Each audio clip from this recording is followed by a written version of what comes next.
Halo, Assalamualaikum warahmatullahi wabarakatuh.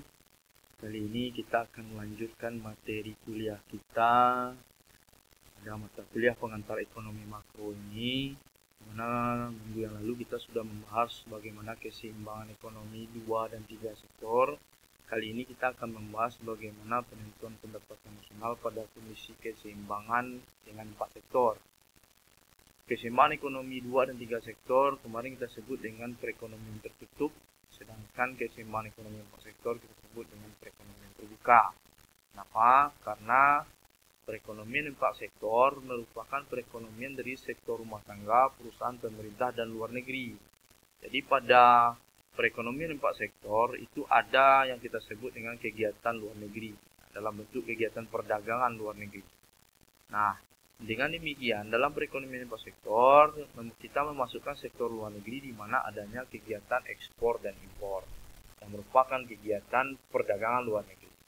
Apa itu ekspor? Ekspor merupakan pengiriman dan penjualan barang buatan dalam negeri ke negara lain, sedangkan impor kebalikannya, pembelian dan pemasukan barang dari luar negeri ke dalam negeri atau ke dalam satu perekonomian.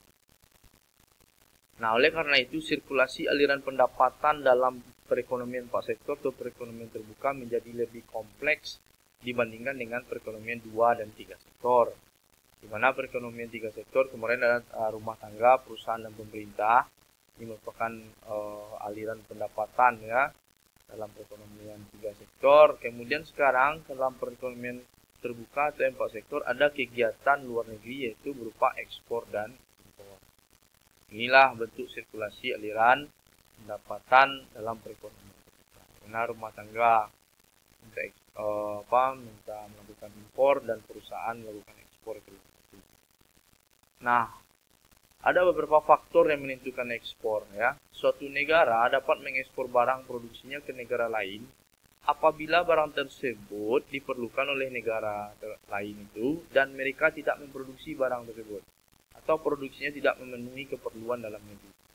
Jadi faktor yang menentukan ekspor suatu negara itu ditentukan oleh apabila negara lain tidak memproduksinya atau produksi negara lain itu mengalami ketidakcukupan, maka dieksporlah barang itu dari suatu negara ke negara lain. Faktor penting yang menentukan ekspor tersebut adalah kemampuan negara tersebut untuk mengelola produk-produk yang dapat bersaing dalam pasar luar negeri. Sehingga ekspor suatu negara itu tidak dipengaruhi oleh pendapatan nasional, akan tetapi ekspor mempengaruhi langsung pendapatan nasional. Sehingga fungsi ekspor disebut pengeluaran otonomi, yaitu jumlahnya tidak ditentukan oleh pendapatan nasional. Namun, impor itu ditentukan oleh pendapatan nasional. Ya, oleh karena itu fungsi impor adalah suatu persamaan untuk upaya mengenal hubungan antara impor dan pendapatan nasional. Sehingga kita dapat melihat pada persamaan berikut. Sehingga kalau dari persamaan ini kita melihat apabila pendapatan nasional meningkat, maka impor akan meningkat. Sedangkan MO ini kita sebut dengan impor pada saat pendapatan nasional sama. Nah, bagaimana menentukan keseimbangan pendapatan nasional dalam perekonomian terbuka ini? Berdasarkan penawaran dan pengeluaran negara, maka fungsi pendapatan nasionalnya, persamaan pendapatan nasional ini bertambah menjadi Y sama dengan C tambah I tambah G tambah X kurang M. X kurang M ini merupakan kegiatan dalam perekonomian terbuka. Di mana X menambah pendapatan nasional, sedangkan impor mengurangi pendapatan nasional. Berdasarkan pendekatan suntikan dan bocoran, maka penentuan pendapatan nasional berdasarkan metode ini bertambah juga menjadi I tambah G tambah X sama dengan S tambah T tambah M. I tambah G sama dengan S tambah T itu merupakan 3 sektor kemarin, sekarang di 4 sektor bertambah dari tambah X dan dijumlahkan lain tambah M. Nah, kenapa seperti ini? Dari mana datangnya? Bagaimana pembuktiannya? Nah, ini pembuktiannya kenapa I tambah G tambah X sama dengan S tambah T tambah M. Di 2 sektor kemarin kita mengenal Y sama dengan C tambah S. Ya kan, Y itu merupakan pendapatan disposibel merupakan Y dikurang T. Sehingga Y kurang T sama dengan C tambah S. Atau kita balikan, masukkan, pindah keluarkan T, maka Y sama dengan C tambah S tambah T. Oleh karena tadi Y sama dengan C tambah I tambah G tambah X kurang M dan Y sama dengan C tambah S tambah T, ketika Y sama dengan Y ini kita adukan kepada dua sisi, maka C tambah I tambah G tambah X kurang M sama dengan C tambah S tambah T. Ya kan? Nah, sehingga C dan C ini kita buang habis. Karena C dibalikkan ke C ini, C dikurang C maka 0. Sehingga M kita balikkan ke sini. Sehingga I tambah G tambah X sama dengan S tambah T tambah M.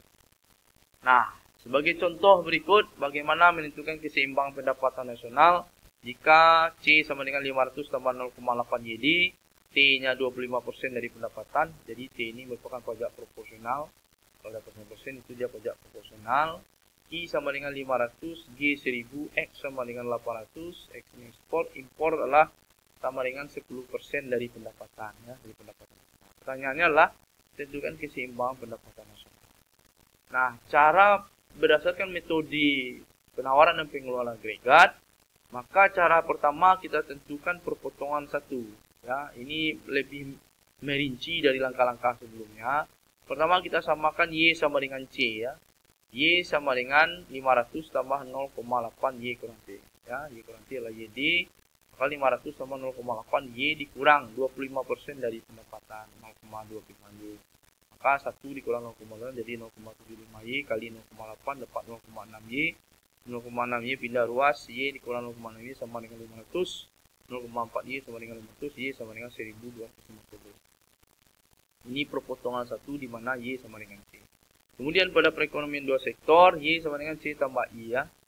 Nah, ini kita perjelas langkahnya satu-satu ya. Oke, jadi Y sama dengan 500 tambah 0,6 Y yang sudah kena pajak ya. C yang posisi yang sudah ada pajak ditambah I 500. 0,6 Y pindah ruas, 500 sama dengan 1000, 0,4 Y sama dengan 1000, Y sama dengan 2500. Ini perpotongan kedua. Di perpotongan ketiga ini merupakan perekonomian tiga sektor, Y sama dengan 500 sama 0,6 Y yang sudah kena pajak, tambah 500 tambah 1000, Y kurang 0,6 Y sama dengan 500, tambah 1000 ya, 0,4 Y sama dengan 2000, Y sama dengan 500. Ini merupakan perpotongan ketiga. Kemudian Y sama dengan C tambah I tambah G tambah X kurang M. Ya, jadi inilah merupakan perekonomian 4 sektor ya. Jadi Y sama dengan 500 tambah 0,6 Y tambah 500 tambah 1000 tambah 800 kurang impor. Impornya tadi adalah 10% dari pendapatan nasional 0,1 Y. Nah, jadi kurangkan suku yang sejenis 0,6 kurang 0,5 Y. 0,5 Y pindah ruas jadi Y dikurang 0,5 Y. 0,5 Y sama dengan penjumlahan dari sisi sebelah kanan 2800 sehingga Y sama dengan 5600. Ini merupakan perpotongan keempat, perpotongan pada kondisi 4 sektor. Bagaimana grafiknya? Nah, ini yang tadi perpotongan Y sama dengan C ya. 1250 ini perpotongan 1, ini perpotongan 2, ini perpotongan 3 dan ini perpotongan 4.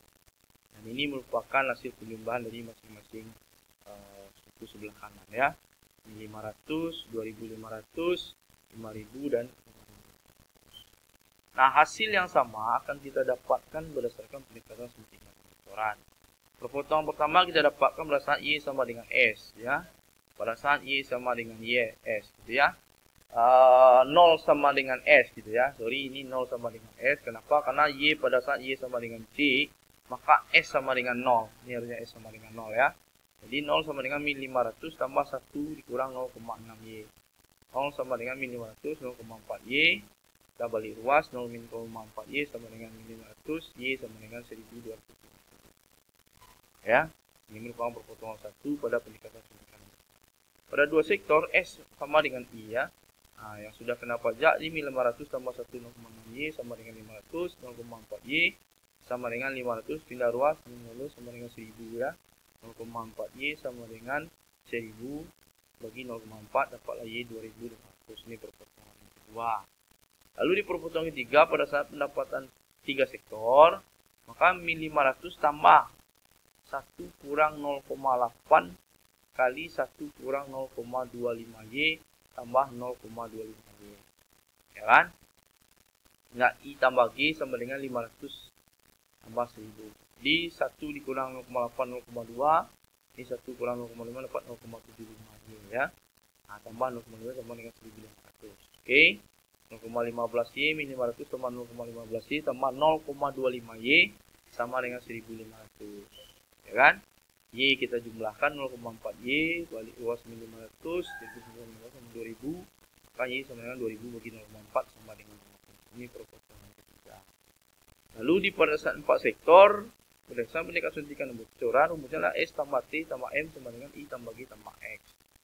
S tadi 1500 tambah 0,15 Y tambah 0,25 Y ya, pajak tambah 0,1 Y impor sama dengan I-nya 500, G 1000, X 800. Nah, jika ini jumlah akan 0,5 Y, jadi 500 sama 0,5 Y sama dengan 2300, 0,5 Y, berarti pindah ruas, 2300 sama 500 sama 2800, Y sama dengan 2800 bagi 0,5. Jadilah perputaran keempat sama dengan 5600. Ini merupakan perputaran keempat. Bagaimana bentuk kurvanya pada pendekatan suntikan dan bocoran? Ini dia S tambah T tambah M pada saat ditambah I.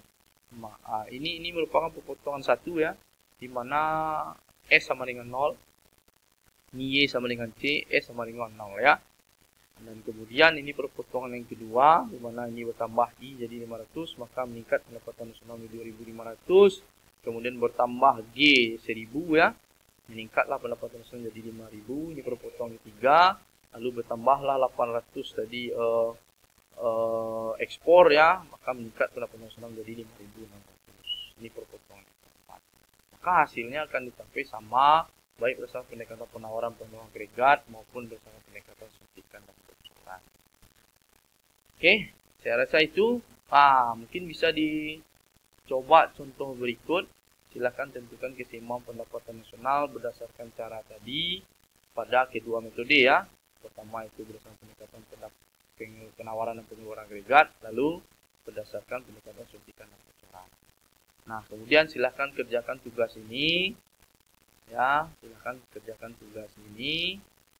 C sama dengan 200 sama 0,6 YD, T 500, I 300, G 300, X 400, M sama dengan 10% dari pendapatan. Nah, hitunglah keseimbangan pendapatan nasional dengan cara pendekatan pendapatan dan pengeluaran agregat kita suntikan. Ingat, pajaknya ini sekarang adalah pajak regresif ya, atau pajak tetap ya. Caranya berbeda, silahkan lihat contoh-contoh pada video-video sebelumnya atau pelajaran kita yang saya rasa demikian materi kuliah kita pada keseimbangan ekonomi 4 sektor. Nanti diulang-ulang saja video ini supaya Anda paham dan melakukan latihannya. Nanti kita akan bahas di kelas ya.